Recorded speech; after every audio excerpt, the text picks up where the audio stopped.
Assalamualaikum warahmatullahi wabarakatuh. Waalaikumsalam warahmatullahi wabarakatuh. Selamat sore Bapak, Ibu, dan adik-adik semuanya. Lu bukan ceramah, lu pengen nanya gue.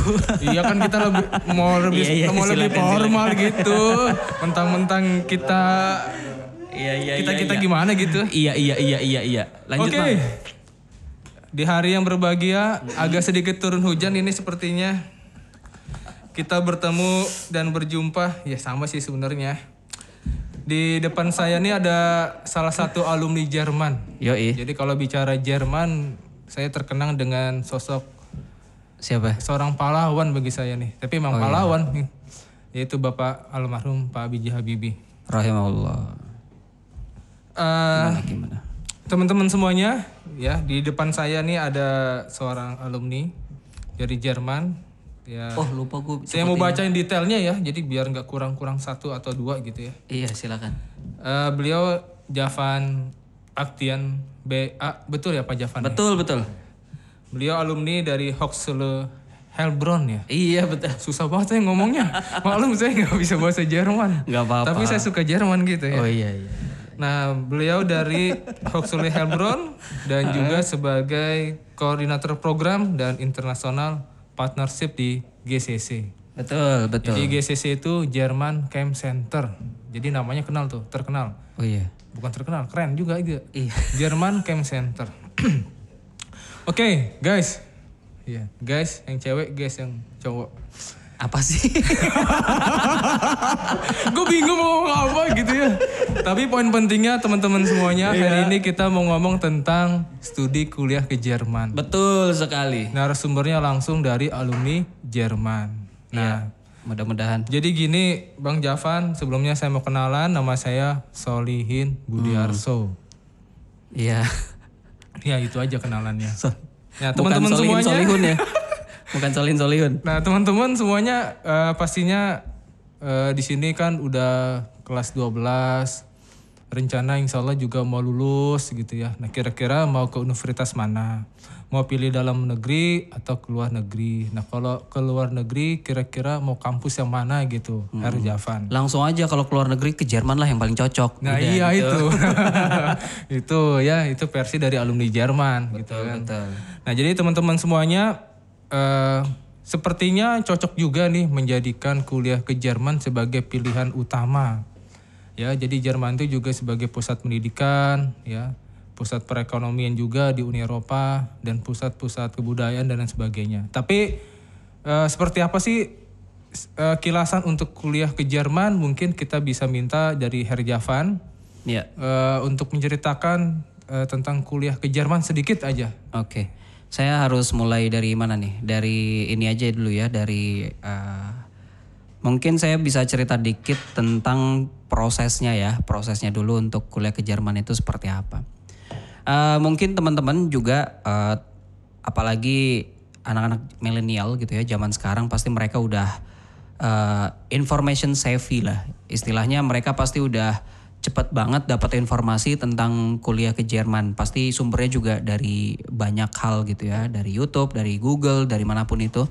Dan apalagi akhir-akhir ini banyak banget webinar. Banyak banget seminar-seminar di Zoom gitu ya. Yang mengundang mereka untuk informasi beasiswa atau informasi studi dan lain sebagainya. Cuman yang jelas yang saya bisa kasih tahu adalah Jerman itu bukan jadi pilihan terakhir ya, karena banyak teman-teman yang istilahnya menjadikan Jerman itu kadang-kadang pilihan terakhir Bang Solihin. Waduh. Jadi kadang-kadang begini, saya mau SBMPTN dulu gitu, atau saya mau ikut PTN dulu, ntar kalau misalnya saya nggak lulus baru saya Jerman gitu.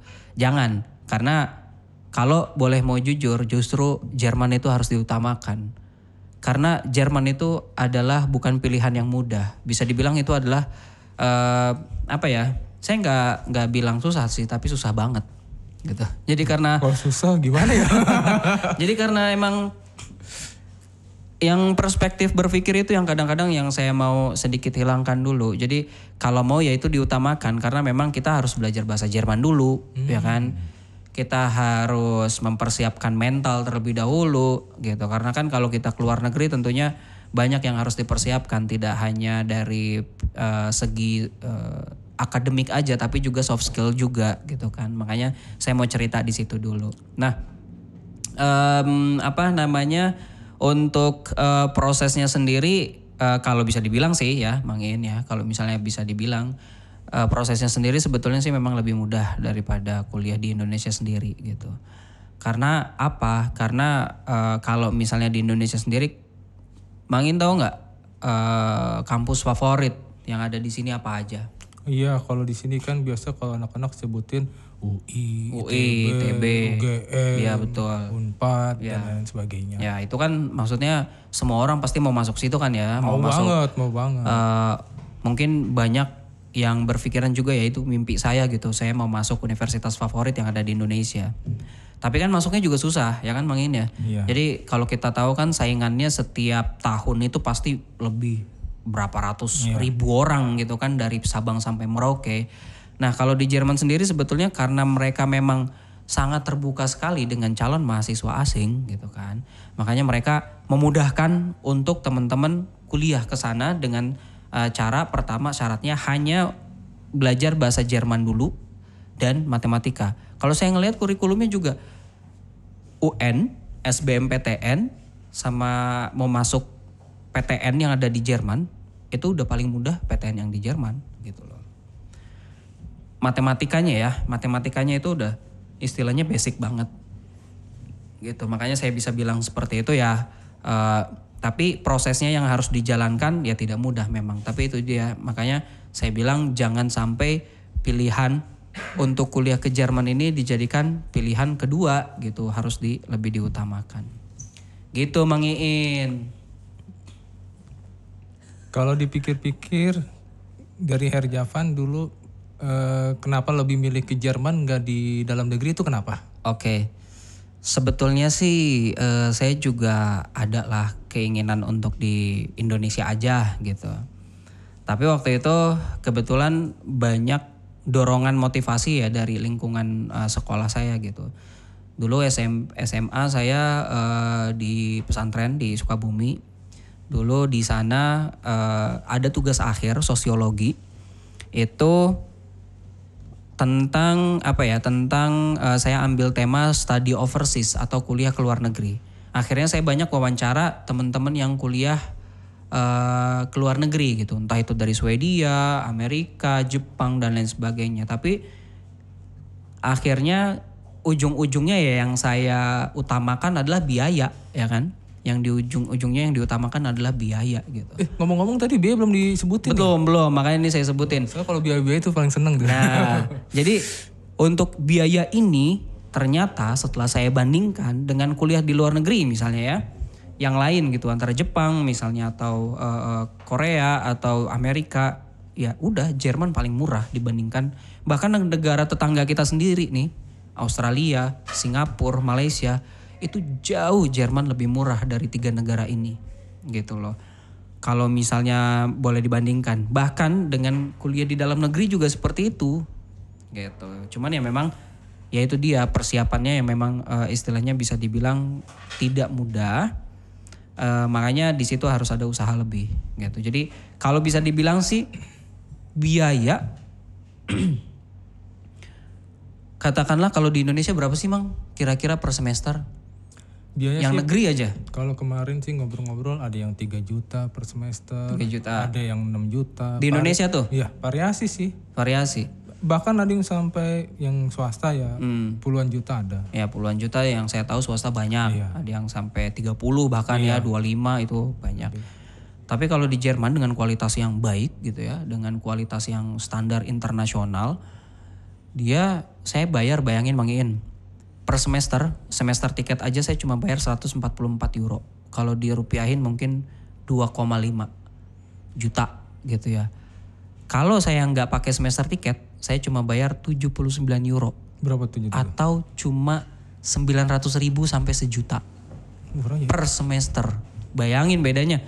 Negeri dan standar internasional yang di Jerman kualitasnya seperti apa mungkin Mang Iin bisa bayangin kan kalau kuliah di Jerman gitu ya seperti apa gitu. Jadi makanya saya ngelihat di situ wah oke nih gitu kan. Akhirnya saya memutuskan untuk kuliah ke Jerman.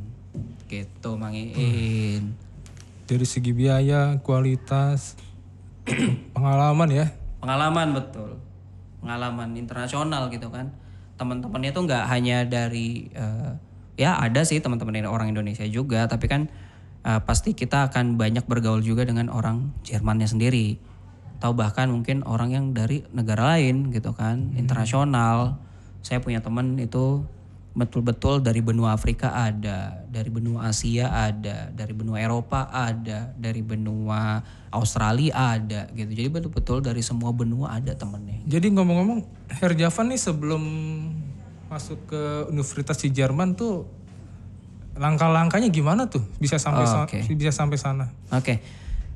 Sebetulnya kalau langkah-langkahnya sendiri seperti yang saya mention sebelumnya tidak sulit. Asalkan kita mengikuti alurnya seperti apa. Yang jelas yang harus kita persiapkan pertama adalah nilai UN. Gitu, karena waktu itu yang saya dapat informasinya adalah nilai UN tidak boleh di bawah 6,0. Yang jelas itu rata-rata gitu ya. Untuk kebanyakan jurusan. Kecuali teman-teman yang mau kuliah kedokteran itu biasanya harus punya nilai rata-rata 7 atau 8 UN-nya. Nah kalau sekarang kan gak ada UN nih. Itu gimana itu? Ya kan? Nah sekarang gak ada UN. Tapi sebetulnya udah ada diskusi mendalam antara Anabin. Anabin ini adalah pihak sebenarnya pihak yang mengurusi tentang pendidikan yang ada di Jerman. Dengan KBRI kita yang ada di Jerman. Dan juga dengan Dinas Pendidikan dan Kebudayaan yang ada di Indonesia. Nah, karena memang sekarang kondisinya masih belum memungkinkan, jadi yang diutamakan sekarang adalah nilai rapot. Kalau kita bicara nilai rapot, sebetulnya teman-teman saya yakin bagus lah ya nilainya, gitu. Kebanyakan bagus-bagus, betul. Mudah-mudahan bagus-bagus gitu. Ditambah nilai mungkin dengan ujian kompetensi sekolah, yang itu sekarang yang sedang istilahnya dalam bukan dalam proses ya, sudah istilahnya dideklarasikan untuk bisa di-apply-kan, pertama untuk visa dan yang kedua adalah untuk aplikasi ke Studienkolleg atau ke kampus yang ada di Jerman gitu. Jadi itu yang harus istilahnya kita lengkapi. Nah, jadi teman-teman saya harap semoga hasilnya nilai sekolahnya bagus-bagus ya di tahun ini. Jadi itu adalah salah satu nilai lebih yang bisa dikasih ke pertama untuk bagian visa, yang kedua adalah untuk universitas. Dan kedua adalah bahasa Jerman. Jadi kita harus bisa bahasa Jerman, minimal kita pernah les bahasa Jerman itu 750 jam pelajaran. Berapa lama itu ya? Itu kalau misalnya kita hitung secara bulan, itu total bisa sampai 6 bulan. Wah, intensif tapi setiap hari gitu. Dan levelnya sampai level B1. Nah, jadi kan kalau bahasa Jerman sendiri itu ada level A1, A2, B1 gitu ya. Yang jelas kita harus punya sertifikat Goethe Institut ZD, dan juga kita itu juga harus memenuhi standar belajar sampai 750 jam dengan cara intensif. Tapi kalau misalnya kita sendiri sih dari GCC kan memang kebanyakan sampai B2 ya gitu. Jadi kita memang harus di atas ekspektasi dan itu disarankan sekali gitu. Itu prosesnya. Ya sejauh itu adalah itu dokumen yang memang harus dikumpulkan terlebih dahulu sebelum kita berangkat ke Jerman. Oke, jadi kayaknya nggak terlalu ruwet ya. Iya, simpel sebetulnya. Yang penting lulus SMA, nilai UAN rata-rata minimal 6. Kalau nggak ada nilai UAN sekarang ujian sekolah. Betul. Udah gitu hanya fokus belajar bahasa Jerman minimal di level B1. Ya. Habis itu berangkat ke Jerman ya. Betul. Apalagi katanya GCC German Camp Center mengadakan ujian tes student college di Indonesia juga. Iya. Wah, gitu. Jadi kesempatan buat kita lebih mudah lagi tentunya untuk mendapatkan student college. Tapi ngomong-ngomong bicara student college, belum dijelaskan tadi ya Herr Javan ya? Belum. Oke. Student college sendiri itu sebetulnya adalah masa matrikulasi atau penyesuaian kurikulum karena memang kita kan orang Indonesia apa ya? Kalau bisa dibilang wajib pendidikan berapa lama, Mang Iin? 12 tahun. 12 tahun. Sedangkan kalau di Jerman sendiri adalah wajib belajar itu total 13 tahun.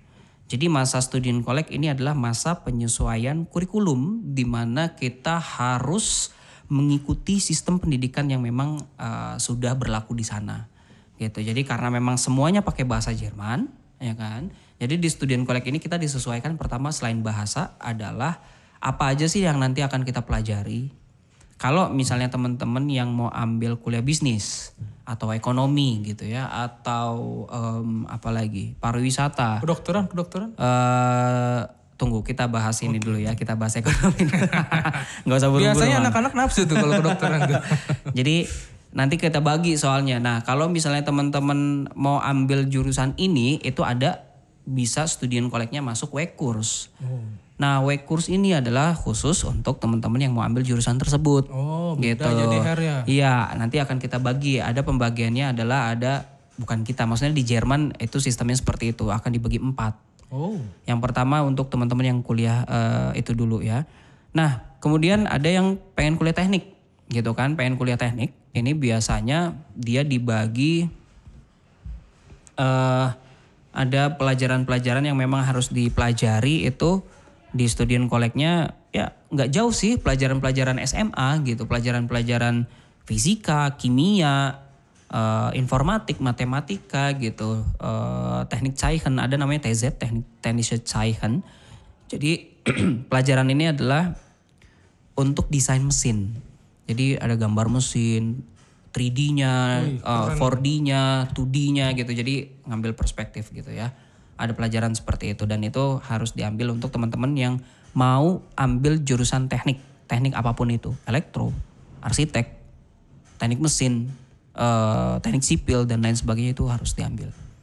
Masuknya namanya T-Course ya yang tadi saya bilang. Kemudian nah ini teman-teman yang mau ambil kedokteran itu ada namanya M-Course. M-Course ini yang akan dipelajari itu kurang lebih sih sama dengan yang ada di kurs T-Course gitu ya.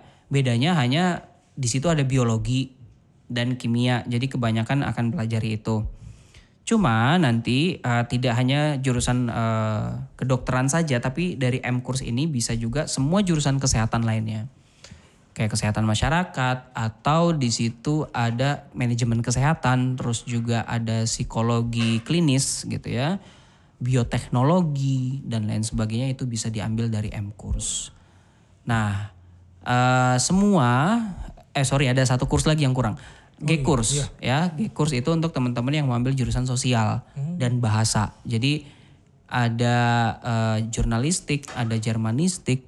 Itu seni bukan Her tuh? Ada seni juga. Jadi ada di situ juga ya? ada juga ambil teater, ada musik gitu ya dan lain sebagainya bisa diambil dari G-Course. Nah bedanya kalau yang lain itu kan T-Course, G-Course sama M-Course ini dia ujiannya matematika sama bahasa Jerman. Sedangkan G-Course ini hanya bahasa Jerman aja gitu. Waduh, jadi kesempatan buat teman-teman nih sepertinya banyak jurusan. Banyak. Ada berapa ribu sih kira-kira ditawarkan? Kalau saya aja itu pernah beli buku, Mang Iin. Jurusan yang ada di Jerman itu 3.000 lebih. Wow. Gitu loh. Jadi bingung hitung gitu. Ada saya buku panduannya nanti saya bawa deh ya. Di situ ada jurusan-jurusan yang memang istilahnya bisa dibilang lebih kompleks sih, lebih spesifik gitu. Dan untuk zaman sekarang bagusnya kita belajar yang betul-betul spesifik ya kan, daripada katakanlah belajar yang istilahnya ya umum gitu ya, yang memang banyak juga orang yang udah ambil. Tapi ya tergantung teman-teman lah. Kalau misalnya karirnya mau di situ ya terserah gitu kan. Itu tentunya bebas-bebas aja.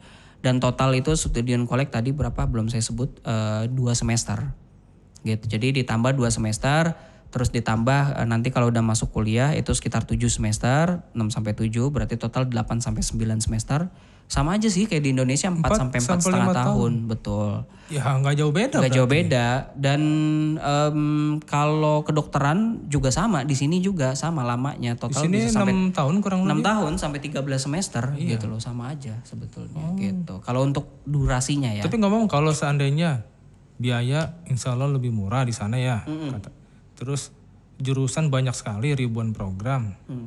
Nah itu yang untuk yang IPA bisa ke IPS nggak tuh? Atau yang IPS bisa ke IPA atau gimana tuh? Nah kalau itu sih sebetulnya tergantung pilihan kurs di awal ya. Kalau misalnya teman-teman kalau IPA yang jelas ya agak bisa lah kalau untuk ke IPS. Tapi kalau untuk IPS ke IPA kan agak susah juga ya, karena emang pelajarannya juga nggak bisa kan. Fisika dan lain sebagainya nggak dipelajarin gitu. Tapi yang jelas kalau mau beda jurusan, katakan yang dari IPA, misalnya dia mau ambil bisnis gitu kan, ya nanti tentunya akan yang diujiankan itu 2, matematika dan bahasa Jerman, ya itu bisa pasti.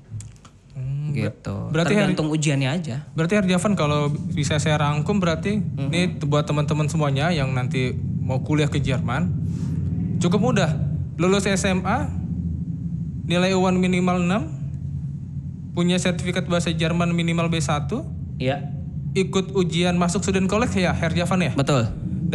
Terus di student college teman-teman bisa pilih jurusan yang akan dipilih nanti ya, betul. Kayak teknik gitu ya, betul. Bisnis ataupun kedokteran. Ya. Nah setelah itu baru ada ujian lagi nggak atau tinggal pilih kampus nanti setelah lulus student college tuh? Kalau kita udah lulus student college, otomatis kita udah punya sertifikat student college. Dan itu berlaku untuk seluruh universitas yang ada di Jerman. Berarti pas jadi lulus nggak ada tes pilih, lagi. langsung betul, daftar. Betul, langsung daftar. Kalau untuk setelah lulus student college, itu kita udah tinggal milih kampus sebetulnya. Jadi nggak akan ada tes lagi. Jadi kalau misalnya kita sertifikat udah lulus, keterangan lulus student college, itu bisa kita apply-kan untuk semua kampus tergantung jurusan yang kita mau. Terus ngomong-ngomong ada berapa kampus ya untuk bisa pilih dari student college ke universitasnya? Yang negeri loh? Yang negeri itu total ada sekitar 330 kampus negeri. Banyak juga ya 330 kampus negeri. Emang kalau swastanya ada berapa sih di sana? Saya nggak tahu ya. Jadi sebetulnya sih kalau untuk swasta sendiri saya nggak pernah cari info. Tapi yang saya tahu. Enggak, maksud saya tuh lebih banyak swasta atau negeri? Negeri.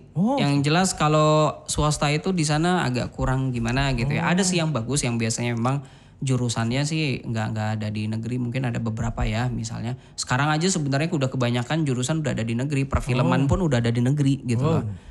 Dan desain, fashion design juga udah ada di negeri gitu. Jadi sebetulnya untuk jurusan-jurusan yang katakanlah bisa dibilang anti mainstream ya, udah ada juga di negeri gitu.